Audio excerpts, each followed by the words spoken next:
Alright, yeah, welcome back to some more Magic Arena, and today we're going to be playing a little bit of a meme, I guess. I don't really know, maybe it's okay, but I imagine it's going to be a bit of a meme, because the last time I played it, it was, but it didn't have the support it does now. We're going to be playing Giants in Standard. Jeskai Giants, to be more specific. The last time I played it was Naya Giants, and I think Eldraine had just come out, so we were running around with Escape to the Wilds and things like that as our top end.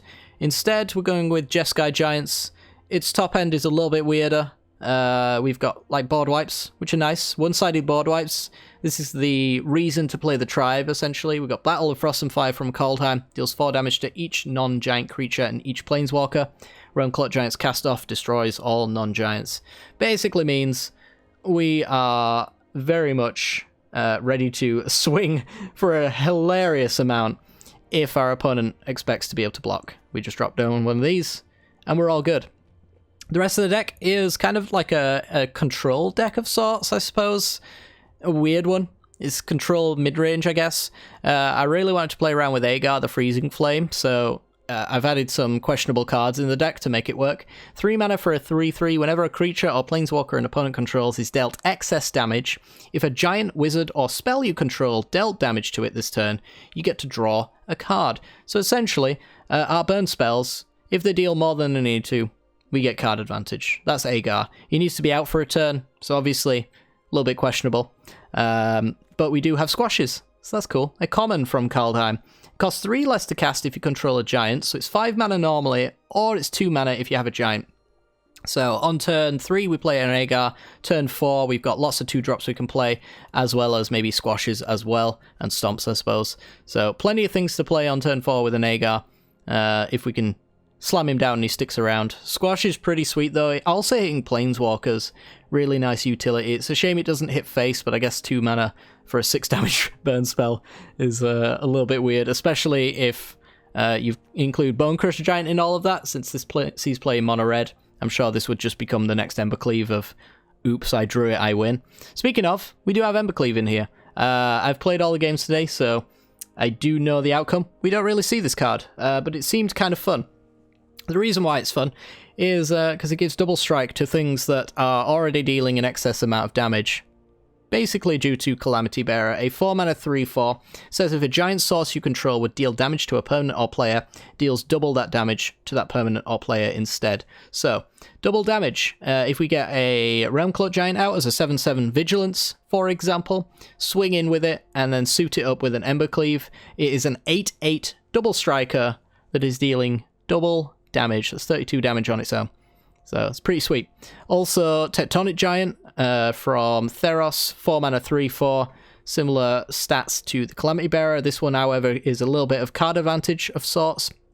But it also has a really good attack as well. So it's a 3/4 doubled with Calamity Bearer. It's attacking for 6. And then it also has a modal part of it, which allows us to do 3 damage to each opponent, which is 6 with a Calamity Bearer out. That's the nice little dream. Hopefully we can make all of that work. We even have a Surtling Flinger in here for the lulz. You can fling, and it deals damage equal to that creature's power, so flinging a Realm Cloak Giant to deal 7. If it's a giant, it deals double that damage. Many of you have seen my giant fling list, I'm sure, so if you have, you'd know that Surtling Flinger plus Calamity Bearer is pretty funny as an instant win kind of card. So you fling a card, 7, deals damage because it's double damage because it's a giant, 14, double damage because we have a Calamity Bearer in play, it's 28. Win. That's the idea. We are running 2 copies of Shredded Sails in here, mostly because Embercleave and the Great Henge are all artifacts, so it seems relevant. You can also hit creatures with flying as well, so that hits a little bit of the rogues. We won't be playing against rogues because I just don't play against rogues. I find them a drain on my mental health, so I just leave them alone. And yeah. That's essentially the list. I think it will speak for itself in the gameplay. If you do enjoy, I would really appreciate that. If you do, hit that like and subscribe. It helps out the channel a great deal, and I really do appreciate it. And without further ado, let's continue. This video is brought to you by the generous support of our wonderful patrons and channel members that you see here. If you'd like to support the channel and get access to cool content like sneak peeks, bonus videos, polls on future content, or access to a personal deck critique from myself every month, then hit the join button down below, or check out the Patreon link in the description. With all that said, let's get into the gameplay.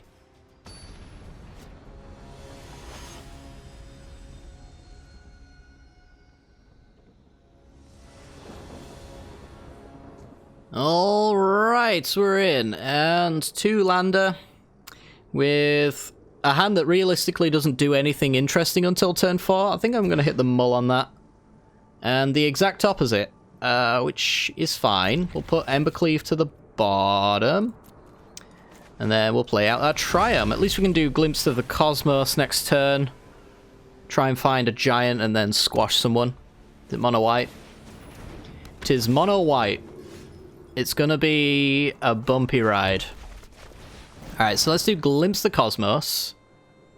Don't need any more lands, so let's just take a Calamity Bearer here. On the off chance that on 3 they just Skyclave Apparition Agar, then at least I've got something to follow up with. Alright, put you on blue and play Agar. Really, really, really do not want to see turn 3 Apparition here. Actually, the worst thing imaginable is that they do exactly that. Alright, we have dodged a bullet. Gonna imagine that Aspirant slaps a counter on the speaker, or maybe they actually go wide. Alright. So I'm tempted to actually just squash the Aspirant here, because it's the one that's going to produce the largest creatures. That being said, I am running a deck with board wipes here. So maybe Starheim Courser is not the worst thing in the world. And in fact, if I hit the Courser, I would be able to swing for 3 as well. And also draw a card.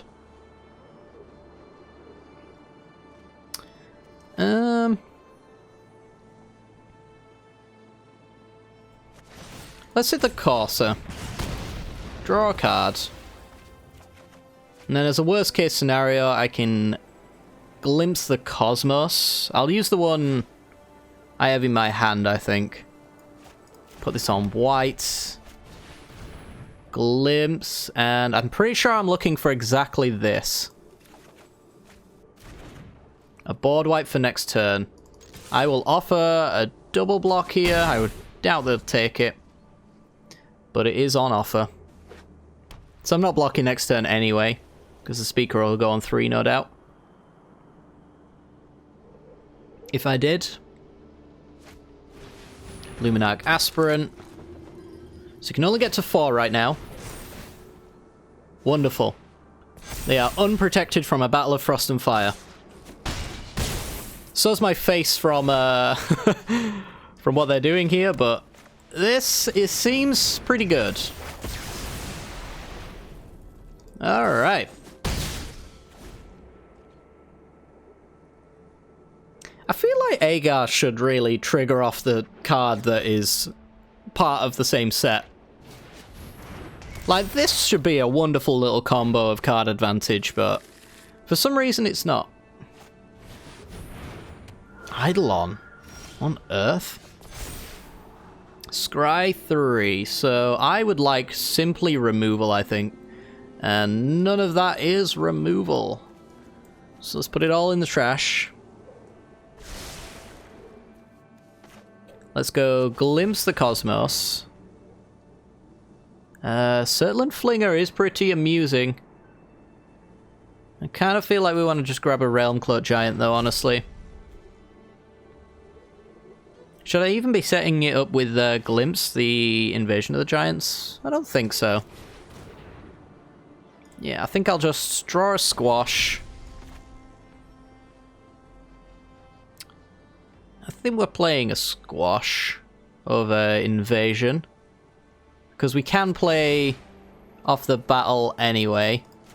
This will allow us to draw a card as well. Blue Source. Scare our opponent with a blue source. Get him for 3. It's looking good. Our opponent is kind of playing with Draft Chaff, though. I guess it's a combo with Courser? Maybe that's their thinking. Alright, so 5 CMC spells draw me 2. I might want to try and do that maybe by playing Realm Cloak Giant. It does kind of open me up to not having removal, but we can probably draw into some. So let's go and do that. Let's just make a 7/7 here. And then chart a course. Garbage. Alright. Get rid of the island. Have our 7/7.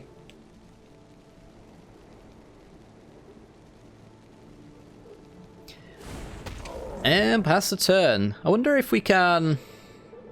Yeah, if we drew Embercleave, I would be able to go Calamity Bearer, red, whatever, whatever.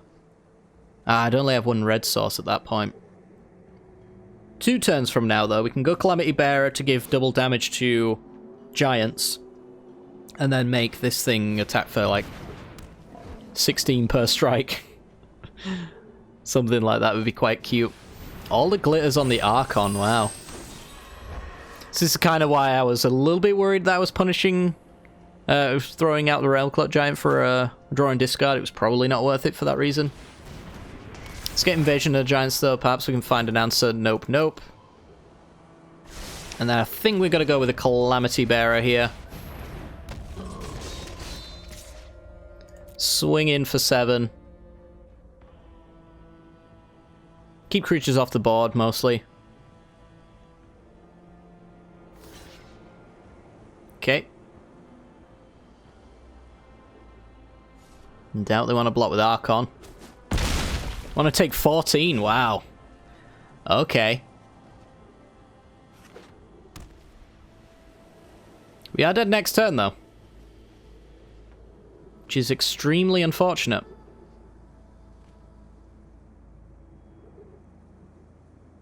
But we get 2 draws. And the potential that our board state threatens lethal anyway. Because another Calamity Bearer means double and double again, and they're leaving themselves open. I think I've actually just won. I think our opponent just ended their own life. By getting that aggressive. We got a Stomp. We draw our cards. Shredded Sails as well, so we're going to reveal... Well, we're going to reveal Calamity Bearer. We're going all in. 2 damage. So they're going up to 15. They block here. They're going to take... Yeah, more than enough. More than enough. We can even destroy an artifact. So this is a giant source getting doubled and then doubled again. Let's see if they let us swing through. Looks like a casual 13, but somehow managed to put our opponent on minus 38. Alright, so I did definitely get a bit greedy with the Realmcloak Giant. I really just wanted that draw 2, and I shouldn't have. I really just didn't need to at all. So, in future, disregard that part of the game. I think, obviously, blowing up all non-giant creatures would have been far less stressful. But here we are. I wanted to do the giant thing, you know? It's you don't see it very often, so yeah. Either way, we won, so next game.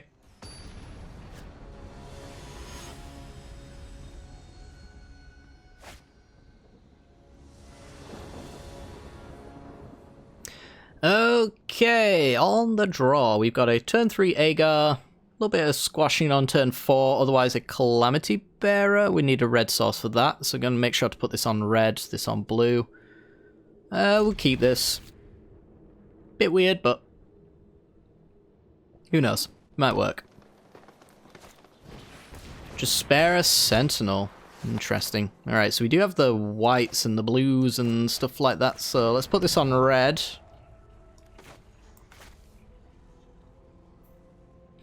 Not looking for a pretty good turn 4, but who knows?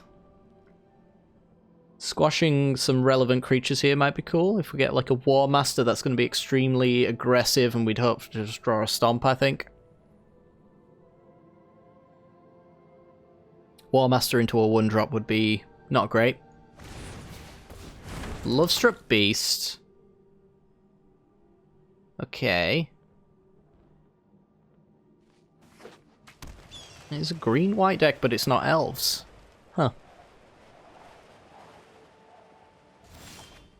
Alright. Well, we just draw another mountain. I'll just play that out. So we can go Agar next turn. That gives us a blocker. Not necessarily for the Lovestruck Beast, but we can follow that with a Squash, kill it, and draw a card off Agar that way as well. And then by that point, we'll have the cast off ready. This is not a giant, it's a beast. Very important. I wouldn't imagine they're really running any giants in their deck, so I imagine this is a one-sided board wipe. Kabira takedown, okay. So maybe no better land to play there. Get him for one, play Lovestruck Beast. Play Lovestruck Beast. Now, why would you leave 3 mana open? Maybe you ban and you're holding up a counterspell. Oh, I'm an idiot. I deserve to lose. I thought we had blue. Oh, we had blue. I just looked at these and I was like, they're plains. They're totally plains. So we are now playing exceptionally off curve, and now we will probably lose. Innkeeper to draw a card, oh my god. Alright. Uh-huh.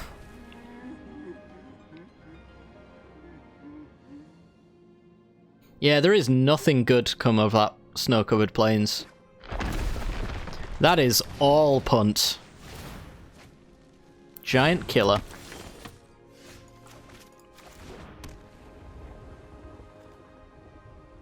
I could run this out just to block the Lovestruck Beast. I guess it gets tapped by the giant killer, though. Let's just get Agar out here. We're going to be going cast off regardless. So I'm going to 11 minimum here. It's no doubt they want to just go for that giant killer. This feels really strange that it's a giant killer's chop down to kill creatures with power 4 or greater, but when you actually look at the giants in my deck, they're all 3s and 3/4s. There's a couple that are just like... I mean, they're pretty good, but... Ooh, the no attack is beautiful. Alright, now it actually makes some sense to put a white land down. Destroy all non-giants, opponent cries. Giants are all hands. Just such clumsy individuals. Our opponent is quite likely going to lose now, and I really don't deserve the win after playing that plains. That can be squashed, but they can play... I guess you probably want to get Edgewall Innkeeper out.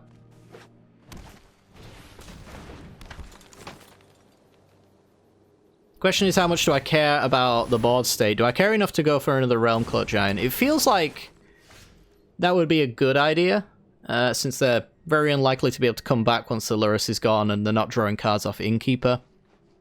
And I get to hit them for 3 again, and then individual creatures that come down get squashed. Yeah, I think so. Sweep them up.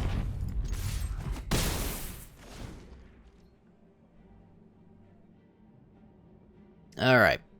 So, best draw for us is honestly a land. Specifically a red land. There's a Toski. I don't really have a good answer to that. Except for letting it live, essentially. And blocking it. So we can go Invasion of the Giants here, set up our draw. We wanted to find a land, so we're going to scry to find exactly that card. I guess... I mean, Calamity Bearer after Calamity Bearer is fine. For sure.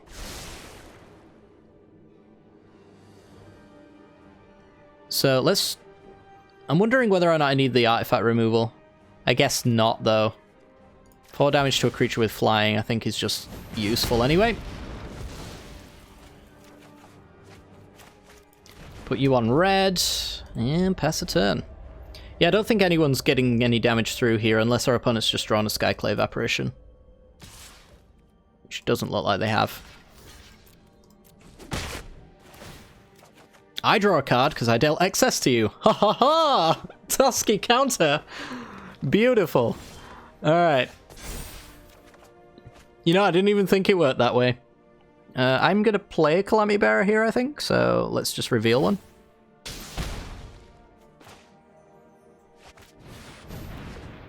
Bit of this, so I'm now attacking in for 6.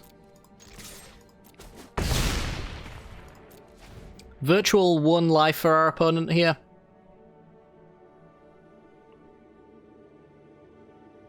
I can stomp, I can squash. Whatever you'd like me to do, opponent, I can be there for it. We got so many creatures that, like, when they're targeted, they'll just interact. Like, we got Tectonic Giant. I think when it becomes a target of a spell, we get to, like, deal some damage. I think that's how it works anyway. And we've also got Bone Crusher Giant, which deals 2 when it's targeted by a spell. That being said, the cards that are likely to use targeting-wise are probably, like, Skyclave Apparition, so that kind of plays around the Bone Crusher Giant side. You gonna let me draw a card? Sweet. You know, I thought we had no answer to this, but our answer is actually just to use their card against them. Thank you. Clarion Spirit. That's dead. And another Tusky. We can just battle a Frost and Fire here, but we're here to squash, so squash we shall. Draw a card. And then boop your token. Draw a card. Oh, the deck working at its finest right now. Swing for 12. Lovely. When this thing gets to do what it wants to do. Chef's kiss. It's a chef's kiss. When it doesn't, though, it's kind of miserable. Which is why I would probably recommend playing this in the casual queues above all places. It'll do fine in the casual queue, as long as you don't go against the ranked queue players. But yeah, let's go for another.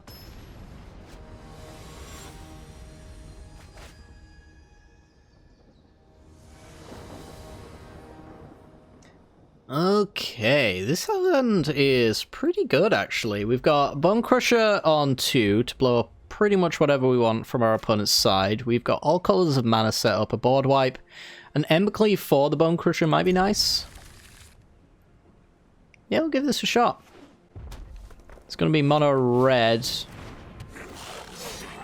Well, maybe a little bit of a weird one. I don't know. I don't know how we fare here. Certainly the count of large creatures will make most of their removal kind of bad. And steals a useless board wipe. Lovely. Yeah, so I'm very likely to just stomp the Robber of the Rich here. We'll wait pre-combat just in case they draw something more useful, but they just drew another Robber anyway. Get rid of that. Then we'll play down the Bone Crusher to block. We got my Calamity Bearer. What about Agar? Is Agar better? Probably not, because I know about the Bone Crusher Giant, so I would be inclined to show them nothing here. Let's put you on white to set up the Realm Clut Giant's cast off, put Bone Crusher Giant out here to hopefully soak up some removal. Yeah. No surprises there. Take 3. Oh my god, they got a card that's in their deck. How did they manage that?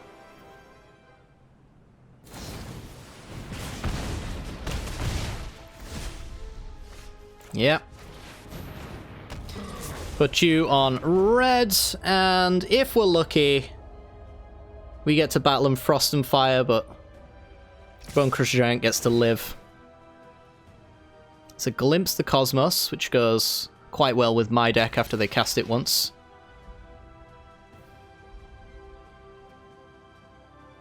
They're gonna stomp me? Rimrot Knight, sure, fine.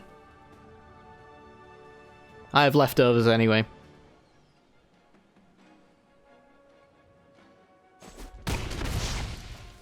We have lots of removal in our deck, so it's kind of nice if we draw it, in terms of how good this matchup ends up being. If we don't draw it, though, bit of a weird one. We can Agar here and then squash the Rimknot Rock Knight, so that's cool. Put you on blue. Agar, squash, draw. I'll block the Fireblade Charger religiously here. I will just do it. It will just happen. I do not care what our opponent does here. Torbran, I will block. I'm here for this. This hits me for 3, though. We draw a card. That's cool.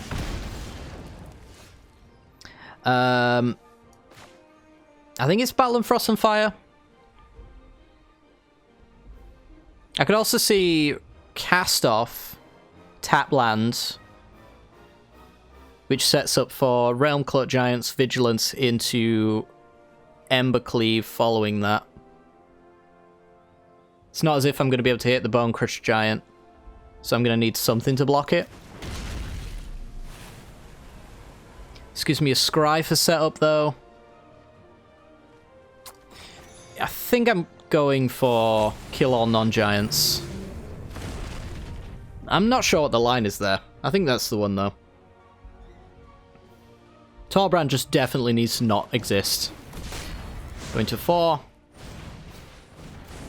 Going to 2. And, well, now we need to go sweep. And hope our opponent doesn't have a hasty creature.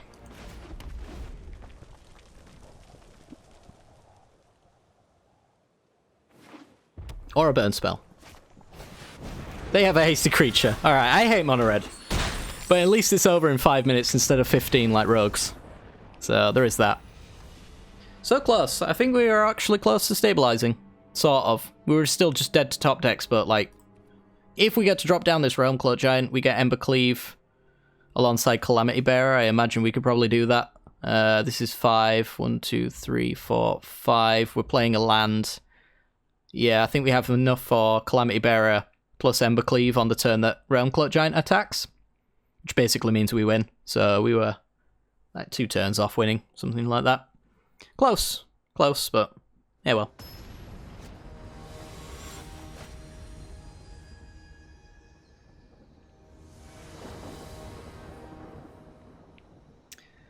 Let's see. We're on the draw.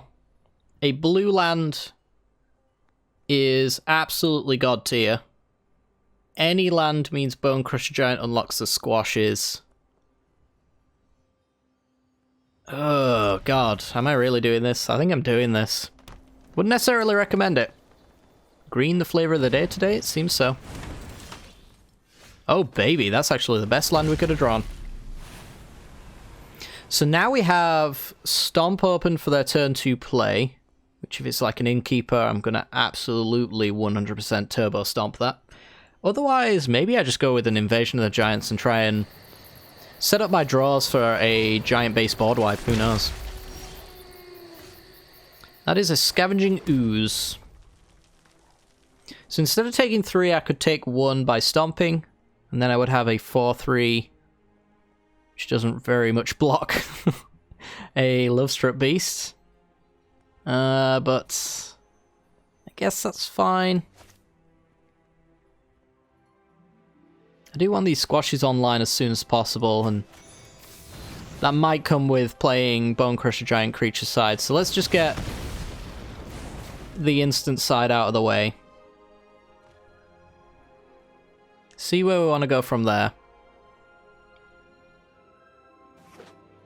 It's very likely we just play Bone Crusher Giant. Mammoth. Okay, I'm not sure which side we want Pathway on just yet, because we haven't drawn Realmcloak Giant, so we might want it on white. Yeah, let's go with the Bone Crusher Giant here. Stops at least a 1/1. If they've got a land for Mammoth, I'm less inclined to block, but Squash can kill it.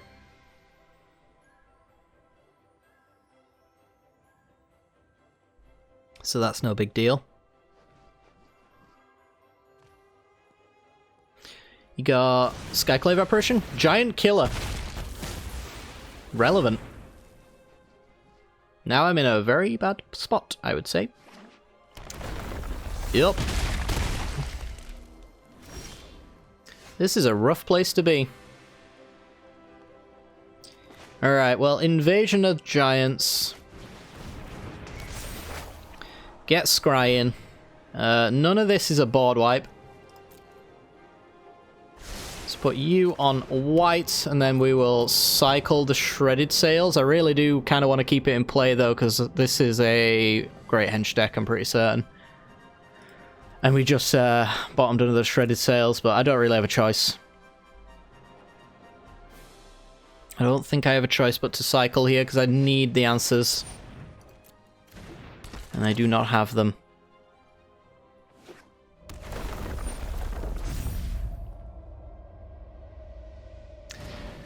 Okay, and draw. Yeah, like land Realm Cloak Giant. It's what I need here. Agar is not that. We have 2 more draws, and it has to be perfect now. Well, we do draw a land, and then we drew a Bone Crush Giant. I can play Bone Crusher Giant out and then play Squash on Lovestruck Beast. Then we're dead to land because of the Kazandu Mammoth. We're dead to land anyway, though, right? Even if I killed Lovestruck Beast or killed Kazandu Mammoth, I don't get to block here because they tap me. I needed a board wipe, simply put. I can't draw one with any of my cards here. I suppose I can Agar redraw. Same difference, really. Let's just see what we would have drawn, I guess.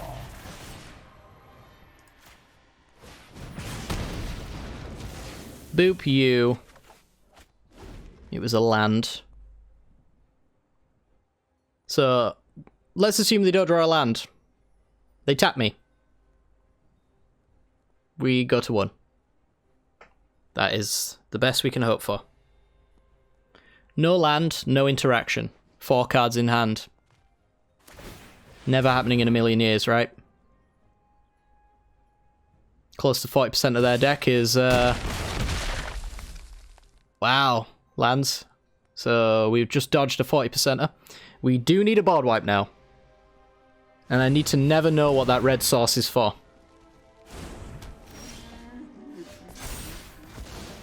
That's a squash. Okay, so I get to squash. Lovestruck Beast. I needed more than that, chat. I really did. Put this on red.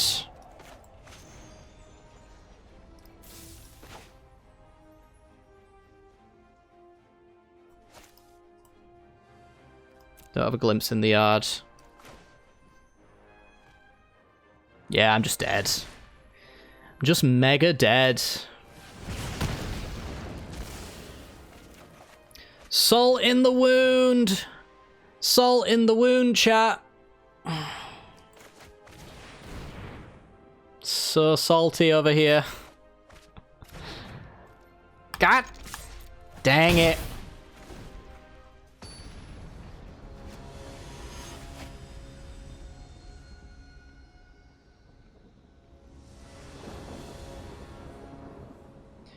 Alright, unplayable, you say?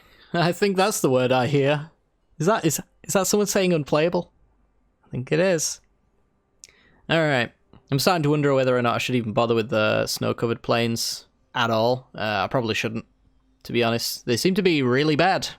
We do need the Realm Cloak Giants cast off on 5, but I'm sure there's a pathway that I'm missing that I could probably put in instead. I think I've got 4 triomes. Yeah, 4 triomes. 4 needle pathway. I actually have as many pathways as I possibly can. And there's only 1 plains. I actually thought there was 2. Genuinely did. I guess I am just that unlucky. This hand's completely garbage though, so we're going to mull it.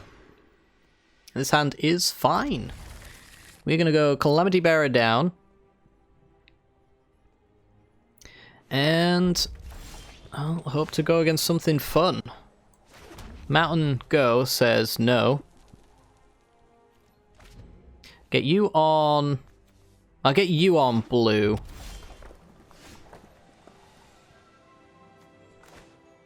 Yeah, let's get you on blue. What's right when I'm playing that they don't have a turn 2 play?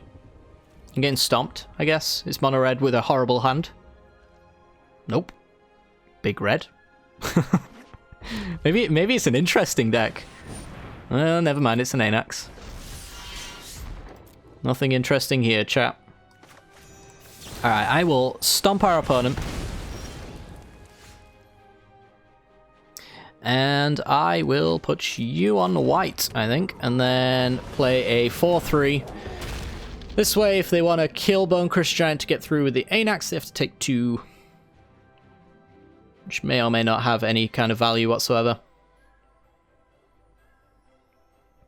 What's my best draw? Stomp is fine, or a Squash, sorry. A Battle of Frost and Fire can be useful for later. Guess that's mostly it, really. Alright, well, we got a good for later kind of card. Wonderful. I am going to go with Calamity Bearer here. This sets up a top-decked Embercleave, which is something that we haven't even managed to do yet. We do only have 2 in the deck, so we're only supposed to see them half the time, instead of every time like Mono Red usually does. Speaking of, they'd go to 4 on their power with an Embercleave, which they wouldn't be able to cast next turn. I think I get in. Hit him for 8. Put him down to 10. Oosh. That is a hefty, hefty strike. Land is the best thing for us here, because I imagine that they're just gonna, yeah, go all out. Will I block here? So if I block here, I miss lethal on a top-decked land. So taking 7, potentially, just to have lethal seems relevant. Untap land. He's done it. Alright, blue-red, that's all we need. Battle of Frost and Fire. 4 damage to everything that is not a giant. They make some tokens that cannot block. And then double damage for the win. Get wrecked, Mono Red. Yeah, still no Ember Cleaving. Unfortunately. Maybe you want more Ember Cleaves in here. Who knows? Maybe you just want to be boring and have Ember Cleaves just every single time, but I don't know. I thought even 1 Ember Cleave today would be nice, but we just never managed to get it into a hand that could use it, so I don't know. I think you either need to go all in on it or not at all. That's my interpretation of 2 Ember Cleaves in the deck. It's just pointless. You either want it or you don't. Oh, yeah. This deck's been fun, though. It's probably, I want to say it's about 50-50 win rate, so it's reasonable. That being said, though, I don't know if I'd necessarily play it in the ranked queue unless you don't care about your rank, like me, because it's basically just a number that does absolutely nothing except for thin the amount of potential matchups that you go against. But yeah. Anyway, guys, hopefully you've enjoyed today's video. If you have, I'd really appreciate it if you do hit that like button and subscribe as well for more content like this in the future. And without further ado, going to end it off here. Take care and good night.